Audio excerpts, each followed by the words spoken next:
Ramoji film city day టైంలో paradise, కానీ night టైంలో మాత్రం ఎందుకు ఎవ్వరూ ఉండరు తెలుసా? హైదరాబాద్లో ఉన్న రామోజీ ఫిలిం సిటీ ఏషియాలో బిగ్గెస్ట్ ఫిలిం సిటీ.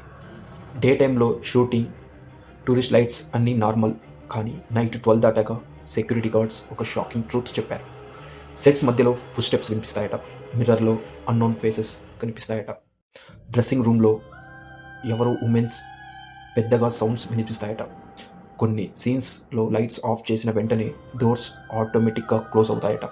ఇది ఇమాజినేషన్ కాదు, multiple gods, assistant directors, junior artist same thing experience చేశారు. అందుకే నైట్ షూట్లో కూడా క్రూస్ ఫియర్తో వర్క్ చేస్తారు. అఫీషియలీ గోస్ట్ స్టోరీ కాదు, కానీ నైట్ టైంలో అక్కడ స్టే చేయడానికి ఎవరూ రెడీగా ఉండరు.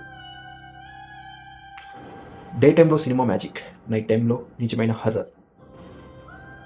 మీరు ఒక్క రాత్రి అక్కడ ఉండగలరా? కామెంట్లో చెప్పండి.